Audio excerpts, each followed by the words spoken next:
Ethan Parker was only 10 years old when he first learned how cruel the world could be. Every morning, he walked into Jefferson Elementary School with his head down, hoping, just hoping, that today would be different. But it never was. "Hey, loser! Nice shoes! Did you steal them from a trash can?"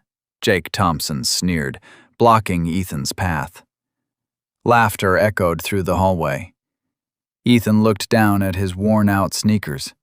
The soles were peeling, and the fabric had faded from years of use. He said nothing, clutching his old backpack tightly as he tried to move past Jake. But Jake shoved him hard. Ethan stumbled and fell to the ground, his books scattering across the floor. "Oops," Jake said mockingly. "Didn't see you there." More laughter erupted. Students watched. Some giggled. Others looked away. Not a single person stepped forward to help. Not a single one. Ethan slowly gathered his books, his hands trembling. Tears welled in his eyes, but he forced them back. Crying would only make things worse. It always did. As he stood up, Jake leaned closer and whispered, "You'll never be anything, Parker. Remember that." Those words pierced deeper than any shove ever could. And that day, Ethan did remember them.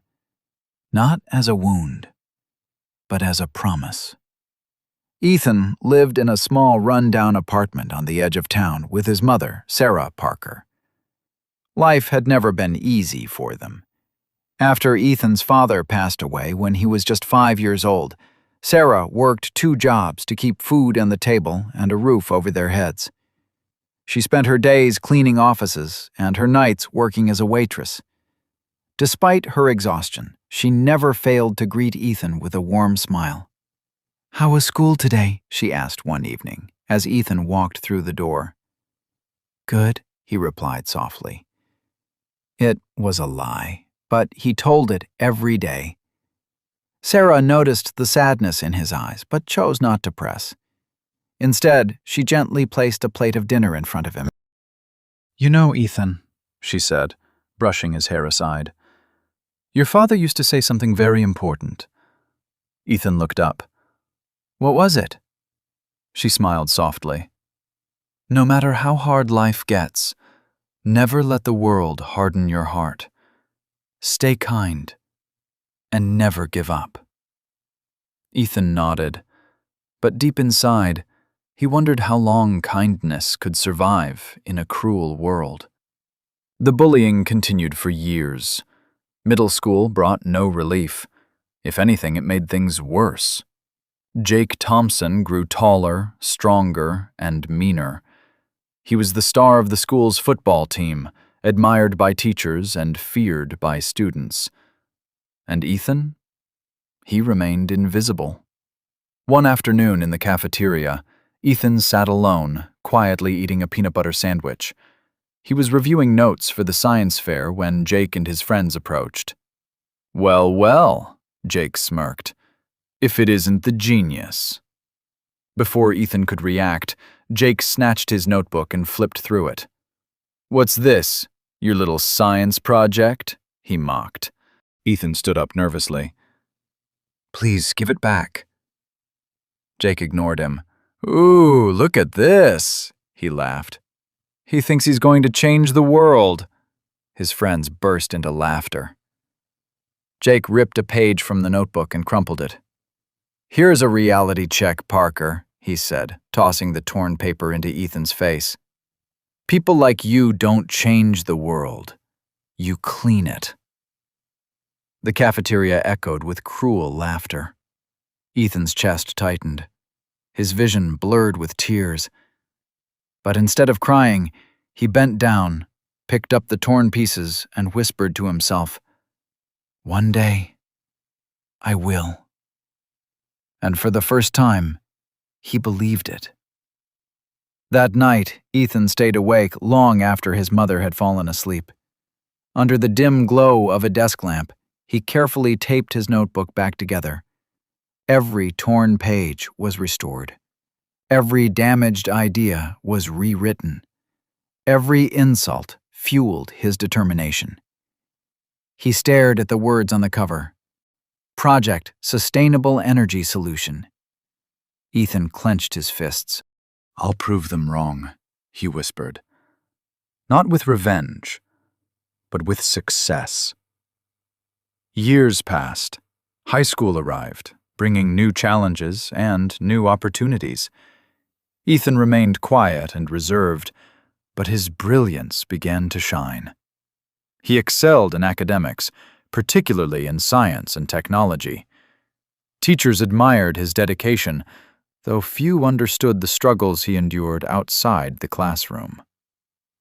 One day, during a science exhibition, Ethan presented his invention, a prototype for an affordable solar-powered generator designed for low-income communities.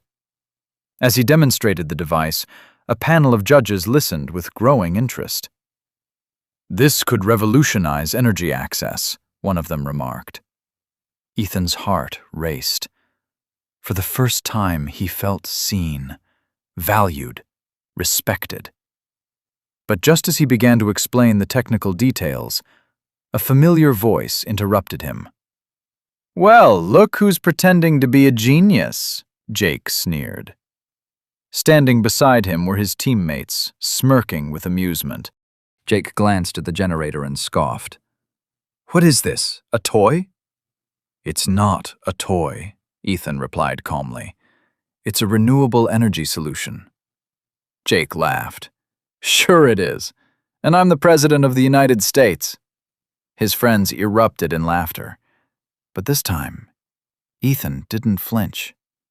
He looked Jake straight in the eye and said, "You can laugh now, but one day you'll understand." Jake rolled his eyes. "Dream on, Parker," and he walked away.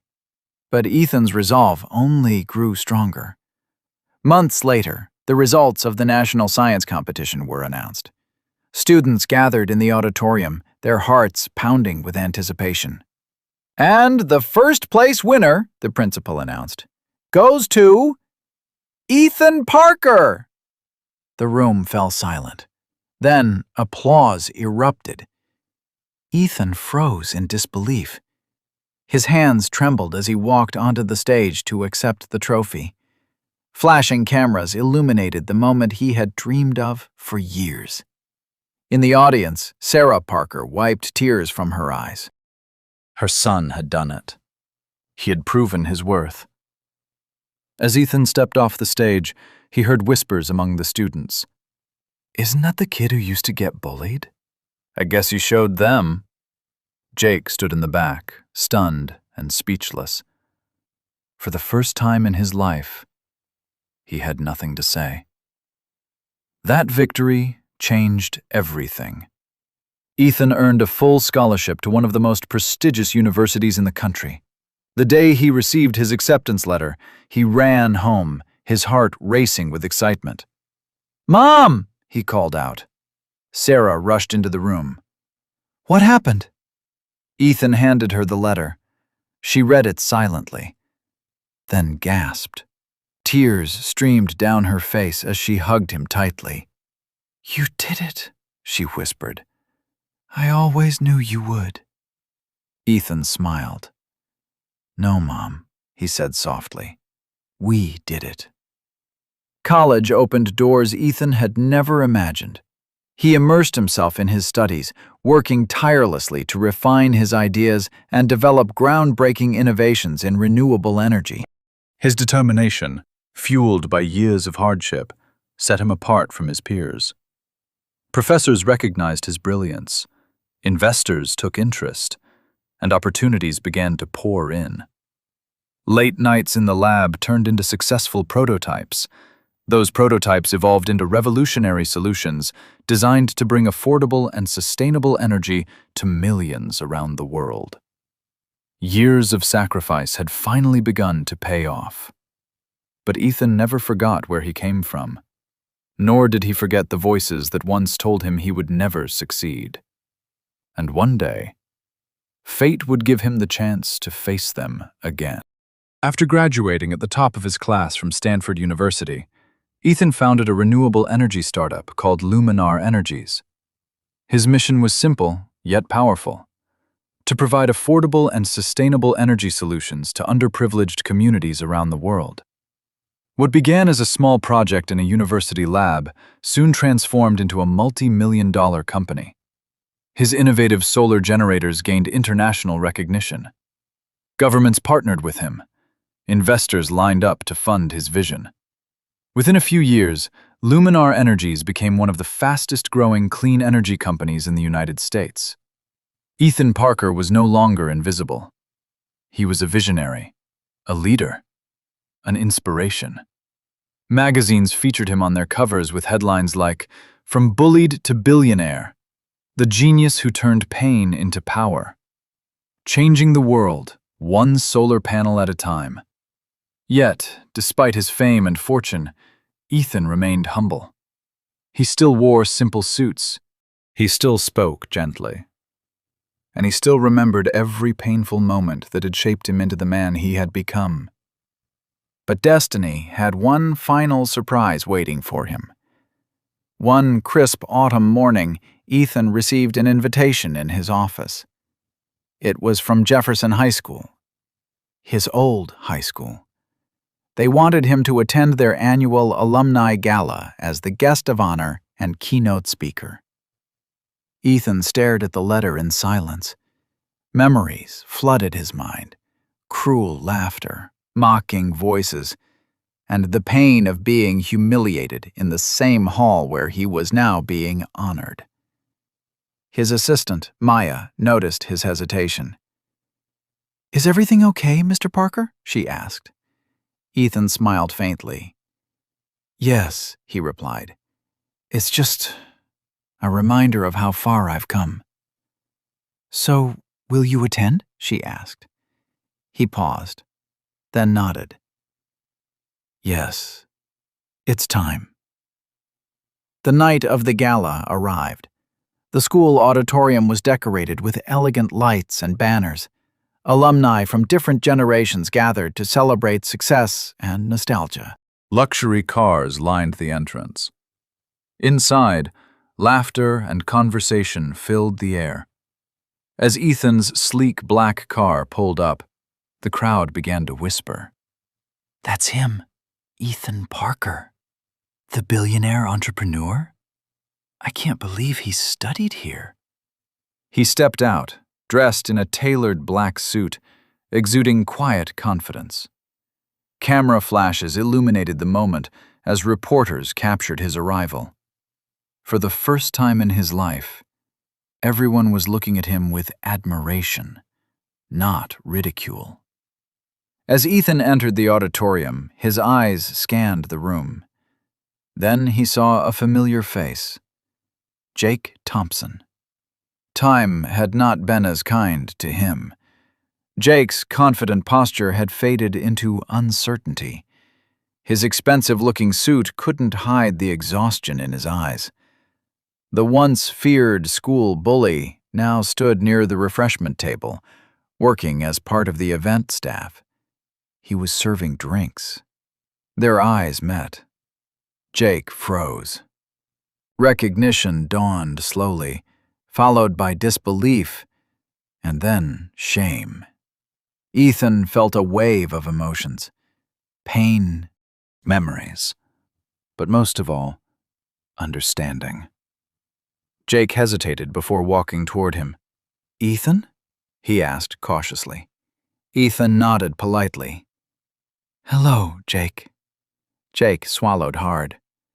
"It's been a long time."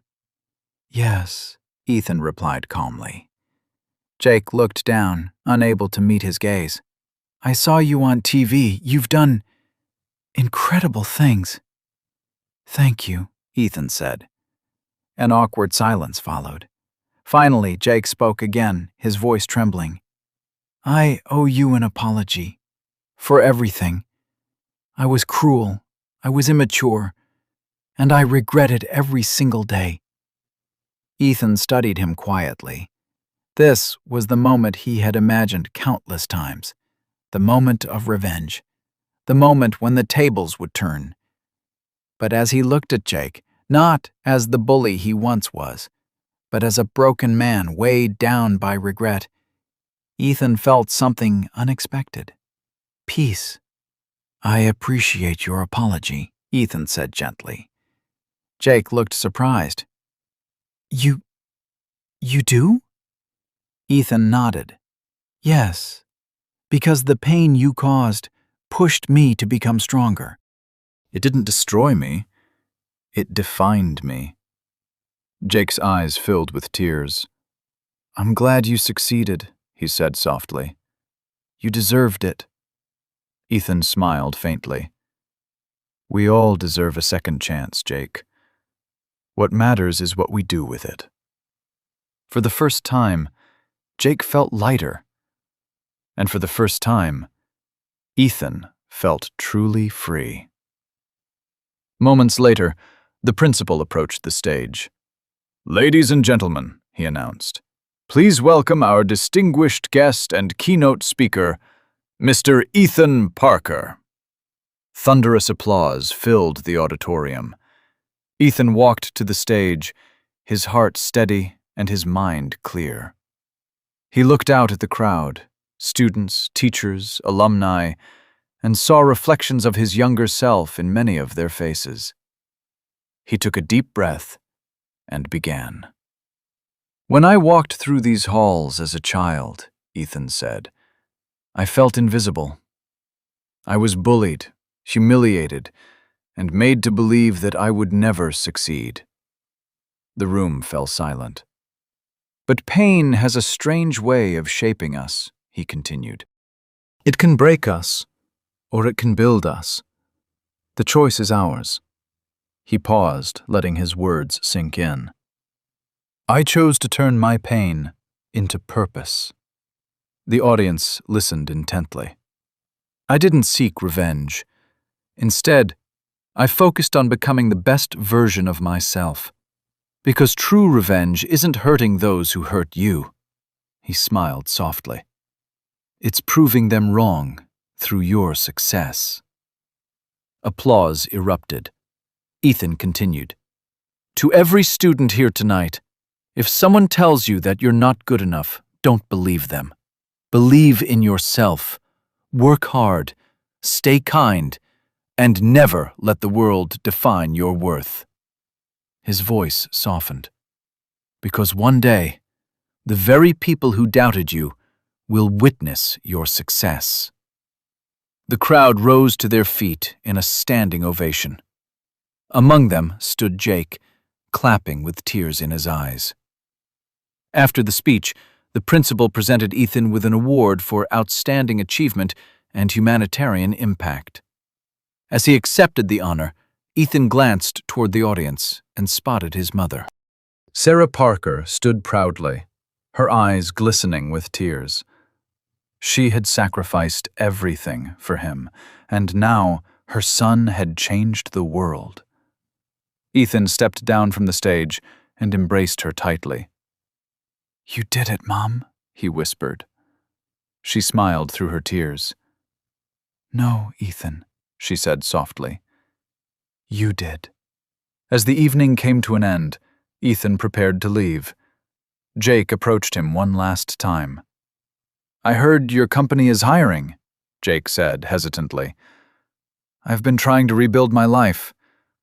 If there's any chance—" Ethan looked at him thoughtfully, then extended his hand. "Send in your application," he said. "Everyone deserves an opportunity to prove themselves." Jake's eyes widened with gratitude. "Thank you, Ethan. I won't let you down." "I know," Ethan replied. And with that, he walked away, not as a victim seeking revenge, but as a man who had conquered his past with dignity and grace. As Ethan stepped outside, the cool night air greeted him. He looked up at the stars, remembering the lonely boy he once was. The boy who had been mocked, humiliated, and underestimated. That boy had dreamed of proving everyone wrong. And now he had. But not through hatred, through perseverance, through kindness, through success. Moral of the story: the best revenge isn't revenge at all. It's success, resilience, and the courage to rise above those who tried to bring you down.